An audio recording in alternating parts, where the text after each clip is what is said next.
Bonjour et bienvenue dans cette nouvelle émission des Spirales de la vie en compagnie de Madeleine. Aujourd'hui, j'ai envie de vous parler des émotions en tant qu'outil d'évolution. Voilà, le thème est posé.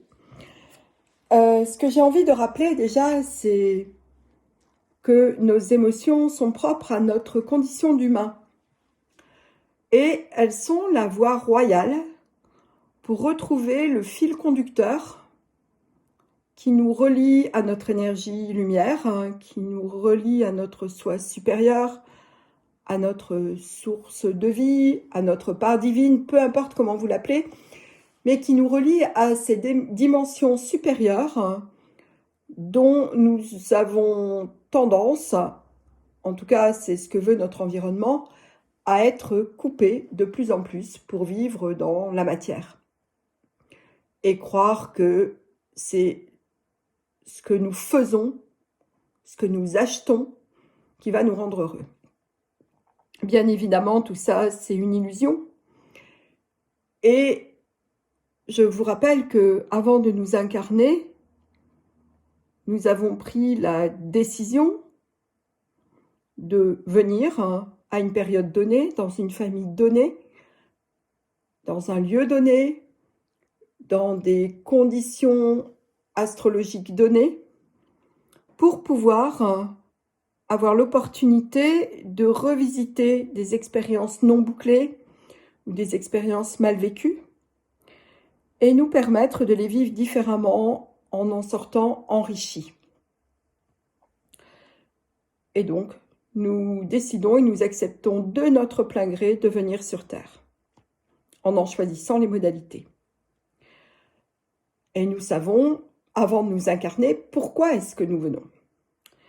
Mais à notre naissance, et cela du fait de la densité propre à la Terre, et aussi parce que le chemin de l'expérience est nécessaire, eh bien nous oublions, il y a un voile d'oubli qui se pose sur le but de notre incarnation.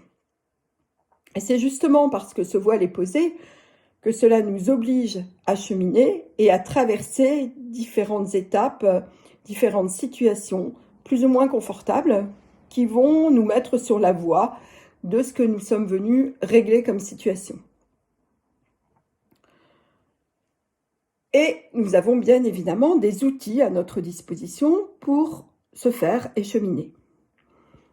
Et dans ces outils, je pense notamment évidemment aux émotions, qui va être le sujet de ce podcast, mais également nos rêves et certains flashs que nous avons, une impression de déjà vu, de déjà vécu, mais que nous ne pouvons pas vraiment remettre dans un contexte donné. Et puis nous avons aussi les situations que nous vivons de façon répétitive, en boucle et non pas en spirale. Alors, à quoi servent nos émotions ? Alors déjà, moi je les catégorise au nombre de 4. Donc d'abord la colère, ensuite la peur, la tristesse et la joie. Mais la joie, je ferai une différence entre la joie qui peut correspondre à des moments d'euphorie ou d'excitation, ou qui sont très agréables.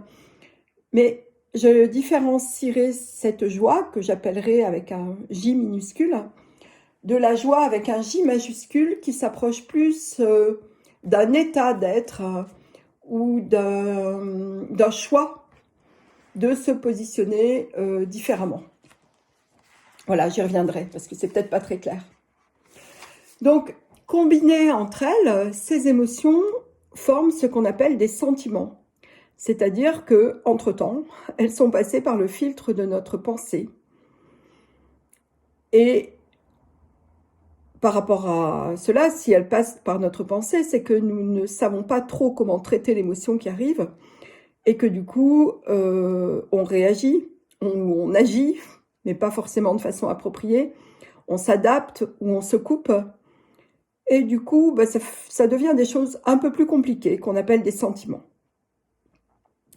Et notre façon de fonctionner, notre façon de nous comporter, se passe avant 6 ans. C'est-à-dire qu'à l'âge de 6 ans, à l'âge où on rentre habituellement au CP, eh ben, tout est plié.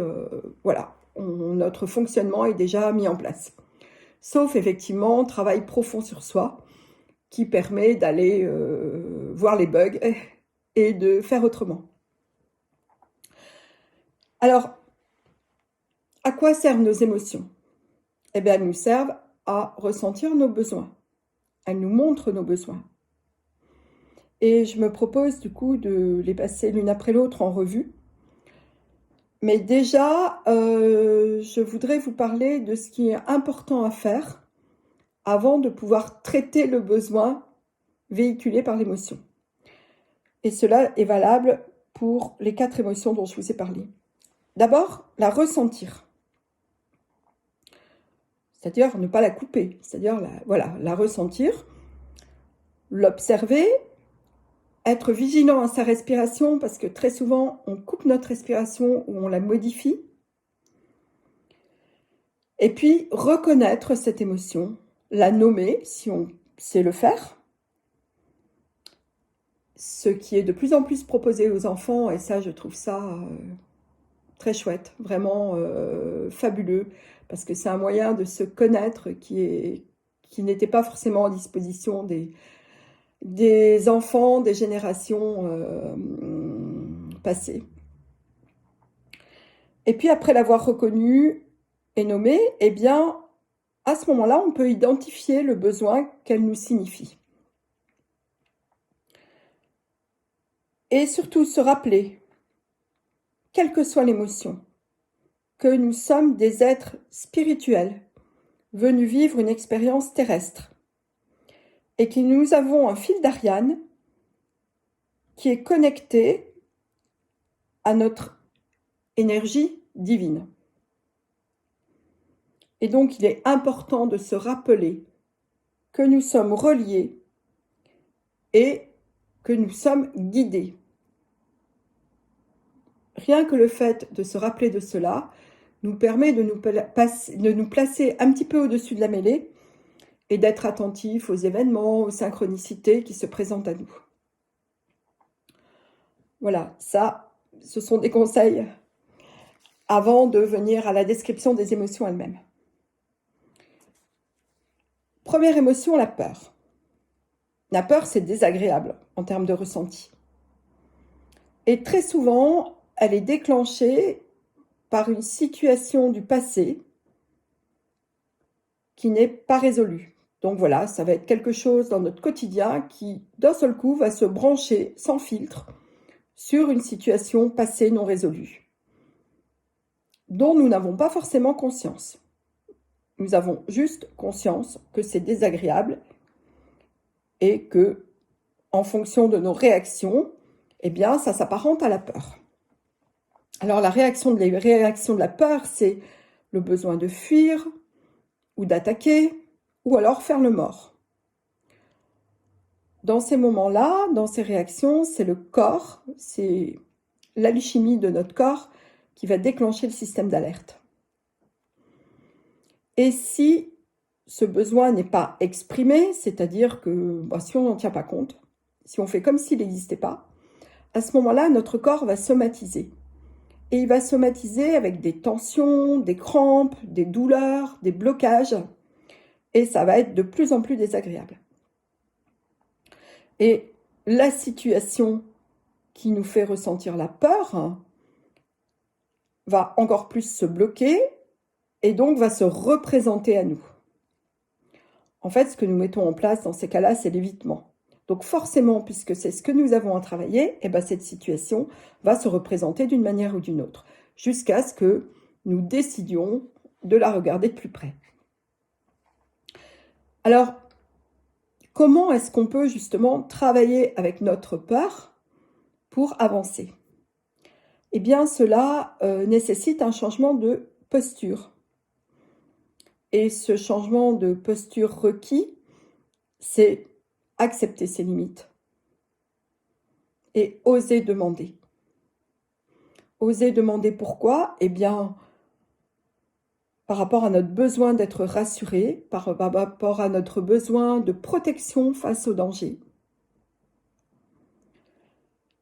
Et du coup, cela suppose et nécessite d'accepter ses limites et d'oser demander. Et quand on obtient ce dont nous avons besoin, à savoir être rassuré, être protégé face à un danger, à ce moment-là, notre corps se détend et nous reprenons confiance. Et donc, la perspective que nous donne la peur, si nous savons l'accueillir, eh bien, c'est de renforcer la confiance en soi, l'estime de soi, et surtout de se sentir relié et de plus en plus en sécurité. Et c'est là que je redis, il est important de nous rappeler que nous avons un fil d'Ariane et que nous ne sommes pas limités à notre dimension 3D. Donc voilà pour la peur. Ensuite, j'ai envie de vous parler de la colère. Alors la colère, pareil, c'est désagréable, c'est pas confortable. Et la colère se manifeste souvent quand il y a une situation d'incompréhension, d'impuissance, quand nous nous sentons impuissants face à un événement, ou quand nous ne comprenons pas ce que dit une personne, ou quand nous nous sentons rejetés par quelqu'un. Voilà, c'est dans ces moments-là que notre colère peut arriver.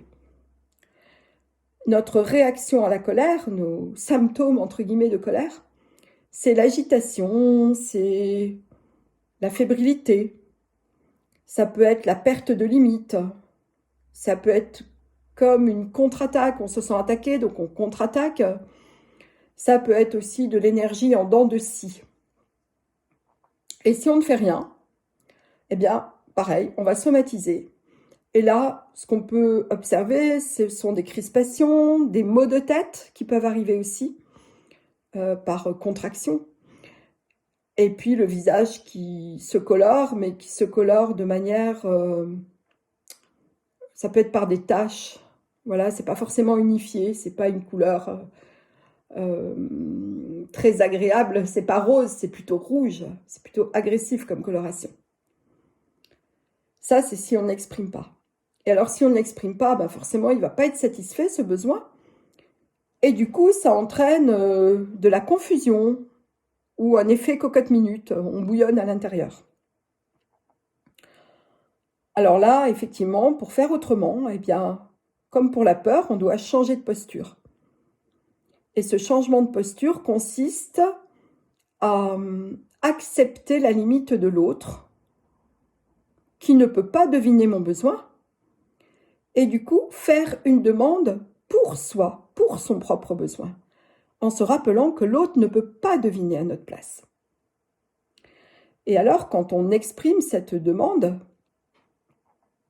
qui consiste dans le besoin d'être entendu, reconnu, respecté, voilà, si je ne comprends pas une situation, si je me sens impuissant, si j'ai une personne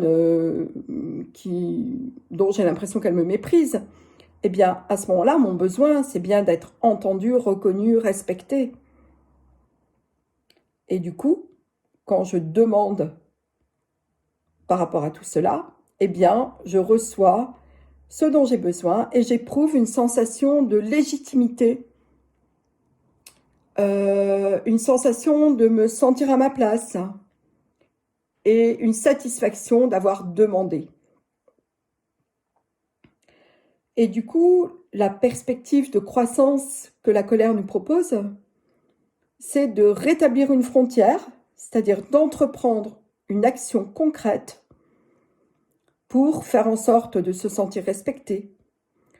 C'est ce que j'appelle rétablir une frontière. Et ça nous permet de travailler notre capacité à nous positionner en étant en accord avec nous, avec soi. Voilà pour la colère. Et maintenant, je vais parler de la tristesse. Donc, même schéma, hein, c'est-à-dire que la tristesse, dans sa manifestation, elle est inconfortable, elle est désagréable. Et la situation qui déclenche cette émotion c'est souvent en lien avec un événement du passé et ça signe la sortie d'une forme de déni par rapport à cette situation. Ça signe la perte, la séparation, le au revoir. C'est-à-dire que d'un seul coup, je me rends compte que cette situation à laquelle je croyais encore, eh ben, c'est plus possible. Voilà. Et notre réaction, eh bien, ça va être un repli, des pleurs, une baisse d'énergie, une envie d'être seul. Voilà.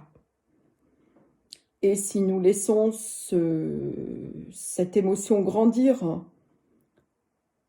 sans l'exprimer, alors on va somatiser et ça peut donner des difficultés à respirer. Ça peut donner une boule dans la poitrine, ça peut être des sanglots qui n'arrivent pas à sortir. En fait, on ravale. On ravale nos sanglots, on ravale la situation. Et si le besoin n'est pas satisfait, alors on se trouve dans une impasse et on peut même entrer en dépression. Alors pour faire autrement, eh bien, il est nécessaire de lâcher prise. Comment est-ce qu'on lâche prise? Eh bien, c'est en reconnaissant que je ne peux rien y faire. C'est comme ça, cette situation, je ne peux pas la changer. Et donc, cela consiste à reconnaître les limites de l'être humain en général face à certaines situations. Et à ce moment-là, on voit la situation en face et on lui dit au revoir. Et on a besoin de réconfort. Et quand on reçoit ce réconfort de façon satisfaisante, alors on peut amorcer l'étape suivante, qui est l'acceptation de la situation. Celle qu'on ne voyait pas, celle à laquelle on ne pouvait pas faire face, d'un seul coup on la voit. Et le fait de demander du réconfort et de se laisser le temps aussi d'expérimenter cela, permet d'accepter la situation. Et en termes de perspective et de croissance, eh bien cela nous apprend à nous aimer, à s'aimer soi-même et à s'apporter un soutien, à s'apporter du réconfort, à oser demander, à se prendre en compte. Donc voilà pour les 3 émotions que je viens d'évoquer, c'est-à-dire la colère, la peur, la tristesse. Je vais un petit peu parler de la joie. Alors, la joie, avec un petit J, je dirais, c'est agréable. Voilà, dans son ressenti, c'est plutôt agréable, c'est sympa. Et l'événement qui déclenche cette émotion, eh bien, c'est en fait la satisfaction de nos besoins grâce à l'accueil de nos émotions précédentes. C'est-à-dire que si je sais écouter et m'apporter ce dont j'ai besoin, lorsque je ressens de la colère, lorsque je ressens de la peur, lorsque je ressens de la tristesse, à ce moment-là, l'énergie circule, devient fluide et ça m'apporte de la joie. La joie d'être reconnue, la joie de me sentir à ma place, la joie du coup d'être dans la sécurité et la joie d'être pleinement dans l'instant présent. Quand je n'exprime pas ce besoin, en fait, non pas ce besoin, quand je n'exprime pas cette émotion, alors je peux somatiser en me sentant très fatiguée. C'est-à-dire que j'empêche cette émotion qui est faite pour aller vers l'extérieur, je l'empêche de sortir, je l'empêche de rayonner et du coup, je peux me sentir très fatiguée. Et si je n'en fais rien de ce besoin, eh bien alors je peux replonger dans la colère, dans la peur, dans la tristesse et je peux mettre en place des jugements très arbitraires face à certaines personnes ou certaines situations. Donc le changement de posture nécessaire pour nous permettre d'accueillir la joie, c'est je n'impose pas ma joie, je la ressens, je la rayonne, je la propose et je peux la sentir, la ressentir indépendamment de l'autre. C'est-à-dire que ma joie n'est pas conditionnée par ce que vit l'autre. L'autre peut être triste. Moi, si je sens de la joie, eh bien, je suis joyeux. Et l'expression de ce besoin va être dans le partage de ma joie avec les personnes qui sont prêtes à l'accueillir. Et du coup, je rayonne et je sens l'énergie circuler facilement et de façon fluide en moi. Et la perspective que nous apporte la joie, qui justement, du coup, peut nous conduire vers un état avec un J majuscule, un état de joie, eh bien, cette perspective pourrait être je fais en sorte que cette émotion dure et devienne un état d'être, un état de veille auquel je vais être vigilant. Et pour cela, je veille à la satisfaction de mes besoins précédents. Et donc, je prends conscience que je suis créateur de ma vie. Donc voilà, tout un programme. Hein.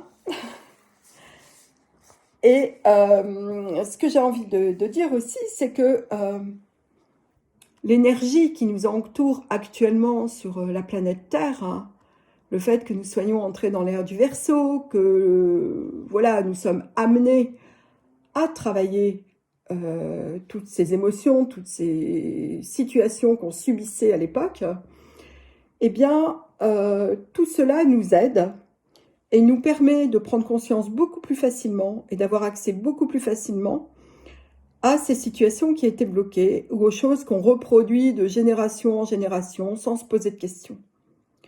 Et du coup, ça nous permet beaucoup plus facilement et beaucoup plus rapidement qu'auparavant de nous libérer de nos blessures et de ces traumas que nous sommes venus régler dans cette incarnation.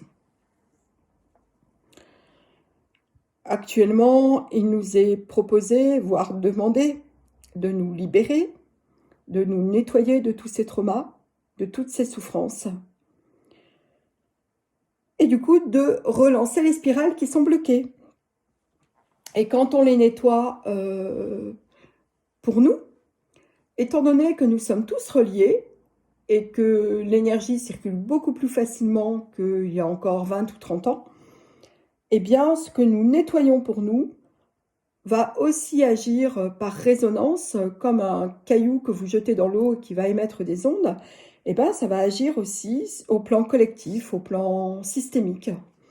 Et du coup, il va y avoir un effet boule de neige. Donc, ce travail de chacun et de tous permet à la conscience collective de s'élever et d'évoluer. Et c'est comme ça que nous avançons à l'heure actuelle.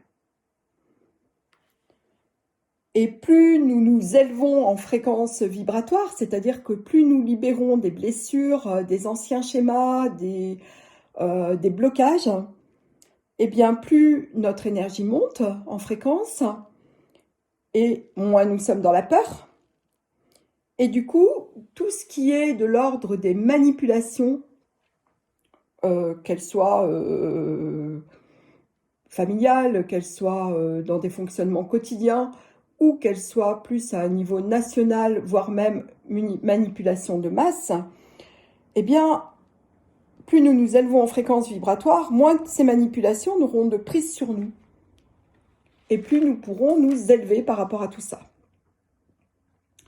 Donc voilà, c'était le message du jour. J'y reviendrai. Et bien évidemment, si vous avez des questions, vous pouvez me contacter par email sur Madilène avec un M majuscule, @protonmail.com. À bientôt. Au revoir.